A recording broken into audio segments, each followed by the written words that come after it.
అంటే సత్యంగా ఒప్పుకోండి, మీరు ఒట్లని గిట్లని నమ్ముతారో నమ్మరో తెలియదు కాబట్టి ఏపిస్తలేను. మీరు దాంట్లో ఎంఎన్ఎస్లో చేరాలి అని అంటే ఇంత టోకెన్ అమౌంట్ పెట్టి అవి వసూలు చేస్తారో లేదా? అదేం లేదు, మాలాంటి ఆలోచనతో ఉన్న ఎవరైనా 7013160831 అనే నంబర్కి, నేను మీ అలాంటి ఆలోచనతో ఉన్న వ్యక్తినే, మీ ఎంఎన్ఎస్లో మేము సభ్యులుగా ఉండాలనుకుంటున్నామని మాకు వాట్సాప్లో మెసేజ్ పెట్టి మిస్డ్ కాల్ పెడితే చాలు. మా వాట్సాప్ ఛానల్ లింక్ ఇస్తాం, మా యూట్యూబ్ ఛానల్ లింక్ ఇస్తాం, వాళ్ళు ఉన్న ప్రాంతంలో ఉన్న మా జిల్లా నాయకుడి పేరు వివరాలు చెప్తాం. వాళ్ళు మా వాట్సాప్ గ్రూప్లో యాడ్ అవుతారు, మా ఛానల్లో యాడ్ అవుతారు, మాతో జర్నీ చేస్తూ ఉంటారు, పరిశీలిస్తారు. దగ్గరగా 1-2 మీటింగ్లో పాల్గొన్నాక నేను క్రియాశీలక సభ్యుడిగా ఉండాలనుకుంటున్నాను, నాకు ఈ ఎంఎన్ఎస్ ఐడెంటిటీ కావాలి, నాకు అభిమానులు వేరు పరిచయస్తులు వేరు, నేను సభ్యుడిని అనే రికగ్నైజేషన్ నాకు కావాలి అని అనుకున్నప్పుడు ఆ జిల్లా కమిటీ గొప్ప పదమా ఎంఎన్ఎస్ అంటే? గొప్ప పదమా అది? అవును. ఎప్పుడైనా వ్యక్తి వేరు, 10 మంది కలిసి ఒక సంఘం కలిగి ఉండటం వేరు. ఆ సంఘంకి నేను మంచి పని చేస్తే ఈ సంఘానికి క్రెడిట్ వస్తుంది, ఈ సంఘం పేరుతో ఏ మంచి పని చేసినా దాంట్లో నాకు హక్కు ఉంటుంది. ఇప్పుడు మీరు అభిమానిగా సభ్యుడిగా ఉంటే మా వాట్సాప్ గ్రూప్లో సభ్యులు అవుతారు. 5-10 సమావేశాల్లో పాల్గొన్నాక నేను కూడా దీంట్లో సభ్యుని అవ్వాలనుకున్నాను అనుకో, మీకు ఒక ఐడి కార్డు, ఒక కార్డు ఉండాలి కదా, ఓ చిన్న రసీదు, సభ్యుడు అనే రసీదు.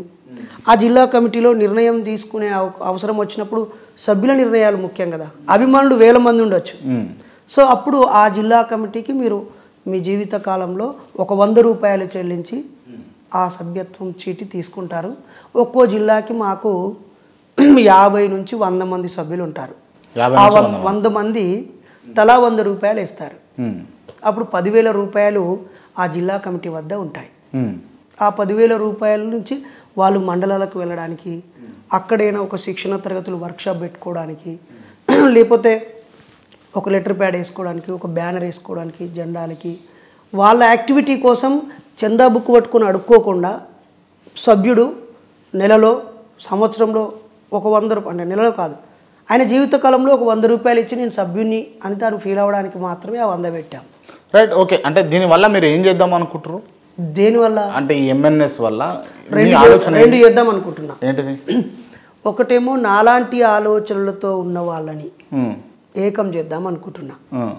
2 మూఢనమ్మకాల వల్ల, అన్ని మతాలలో మూఢనమ్మకాలు ఉన్నాయి, మూఢనమ్మకాల వల్ల నష్టపోయిన వాళ్ళకి మేము ధైర్యాన్ని ఇవ్వాలని, సంబంధిత బాధ్యుల చేత వాళ్ళకి కాంపెన్సేషన్ ఇప్పించాలని, ఒకవేళ ముందే ప్రాణహాని ఉందనుకున్నప్పుడు సంబంధిత అధికారులను హెచ్చరించి వాళ్ళ ప్రాణాలు కాపాడాలని, రానున్న రోజుల్లో ఎదురయ్యే మూఢనమ్మకాల పట్ల ప్రజలను జాగృతపరచాలనుకుంటున్నాను.